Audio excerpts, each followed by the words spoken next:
18 मार्च 1956 को डॉक्टर बाबा साहेब अंबेडकर ने आगरा के रामलीला मैदान में ऐतिहासिक भाषण दिया। इस भाषण में उन्होंने अपने जीवन के अनुभवों को 7 भागों में बांटकर समाज के सामने रखा। इस भाषण में उन्होंने समाज के विभिन्न वर्गों को संबोधित किया। वास्तव में यह भविष्य के सभी वर्गों के लिए एक दिशा निर्देश था। आइए जानते हैं उन्होंने अपने भाषण में क्या कहा था। जय भीम दोस्तों, चैनल पर नए हैं तो चैनल को सब्सक्राइब कर दे। वीडियो अच्छा लगे तो लाइक शेयर कमेंट जरूर करें। पहला जनसमूह से पिछले 30 वर्षों से तुम लोगों को राजनैतिक अधिकार के लिए मैं संघर्ष कर रहा हूं। मैंने तुम्हें संसद और राज्यों की विधानसभाओं में सीटों का आरक्षण दिलवाया। मैंने तुम्हारे बच्चों की शिक्षा के लिए उचित प्रावधान करवाए। आज हम प्रगति कर सकते हैं। अब यह तुम्हारा कर्तव्य है कि शैक्षणिक, आर्थिक और सामाजिक गैर बराबरी को दूर करने हेतु एकजुट होकर इस संघर्ष को जारी रखो। इस उद्देश्य हेतु तुम्हें हर प्रकार की कुर्बानियों के लिए तैयार रहना होगा, यहां तक कि खून बहाने के लिए भी।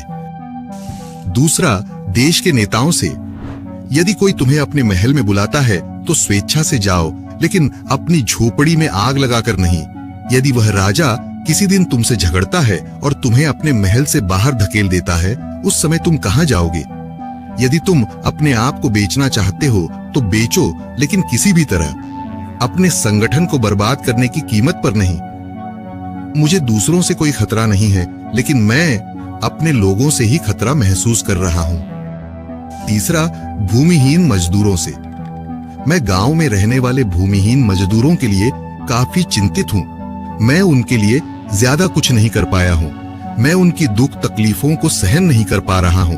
उनकी तबाहियों का मुख्य कारण यह है कि उनके पास जमीन नहीं है, इसलिए वे अत्याचार और अपमान के शिकार होते हैं। वे अपना उत्थान नहीं कर पाएंगे। मैं इसके लिए संघर्ष करूंगा। यदि सरकार इस कार्य में कोई बाधा उत्पन्न करती है तो मैं इन लोगों का नेतृत्व करूंगा और इनकी वैधानिक लड़ाई लड़ूंगा, लेकिन किसी भी हालात में भूमिहीन लोगों को जमीन दिलवाने का प्रयास करूंगा। चौथा, अपने समर्थकों से। बहुत जल्दी ही मैं तथागत बुद्ध के धम्म को अंगीकार कर लूंगा। यह प्रगतिवादी धम्म है। यह समानता, स्वतंत्रता एवं बंधुत्व पर आधारित है। मैं इस धम्म को बहुत सालों के प्रयासों के बाद खोज पाया हूं।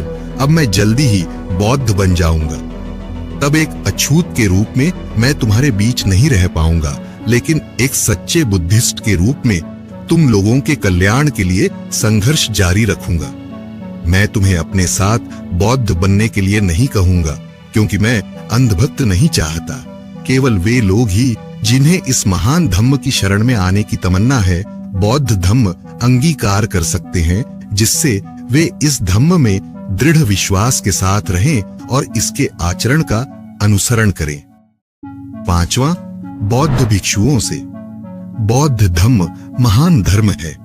इस धर्म के संस्थापक तथागत बुद्ध ने इस धर्म का प्रसार किया और अपनी अच्छाइयों के कारण यह धर्म दूर दूर तक पहुंच सका। लेकिन महान उत्कर्ष के बाद यह धर्म 1213 ईस्वी में भारत से विलुप्त हो गया। इसके कई कारण हो सकते हैं। एक कारण यह भी है कि बौद्ध भिक्षु विलासतापूर्ण एवं आराम तलब जिंदगी जीने के आदी हो गए। धर्म प्रचार हेतु गांव-गांव जाने की बजाय उन्होंने विहारों में आराम करना शुरू कर दिया। अब इस धर्म की पुनः स्थापना हेतु उन्हें कड़ी मेहनत करनी पड़ेगी। उन्हें दरवाजे दरवाजे जाना पड़ेगा। मुझे समाज में बहुत कम भिक्षु दिखाई देते हैं, इसलिए जनसाधारण में से अच्छे लोगों को भी इस धर्म प्रसार हेतु आगे आना चाहिए और इनके संस्कारों को ग्रहण करना चाहिए। छठा, शासकीय कर्मचारियों से। हमारे समाज में शिक्षा में कुछ प्रगति हुई है। शिक्षा प्राप्त करके कुछ लोग उच्च पदों पर पहुंच गए हैं, परंतु इन पढ़े लिखे लोगों ने मुझे धोखा दिया है। मैं आशा कर रहा था कि उच्च शिक्षा प्राप्त करने के बाद वे समाज की सेवा करेंगे, किंतु मैं क्या देख रहा हूं, छोटे और बड़े क्लर्कों की एक भीड़ इकट्ठा हो गई है जो अपना पेट भरने में व्यस्त है।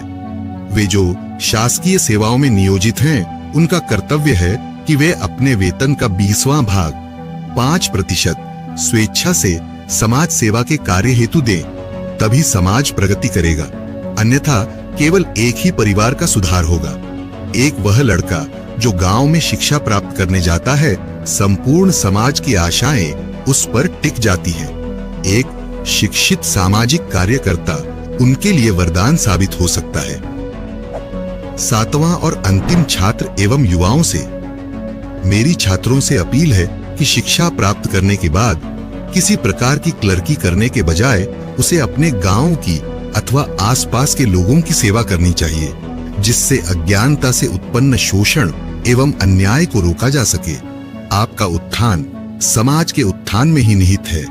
आज मेरी स्थिति एक बड़े खंभे की तरह है जो विशाल टेंटों को संभाल रही है। मैं उस समय के लिए चिंतित हूं जब यह खंभा अपनी जगह पर नहीं रहेगा। मेरा स्वास्थ्य ठीक नहीं रहता है। मैं नहीं जानता कि मैं कब आप लोगों के बीच से चला जाऊं। मैं किसी एक ऐसे नवयुवक को नहीं ढूंढ पा रहा हूं जो इन करोड़ों असहाय और निराश लोगों के हितों की रक्षा करे। यदि कोई नौजवान इस जिम्मेदारी को लेने के लिए आगे आता है तो मैं चैन से मर सकूंगा। जय भीम।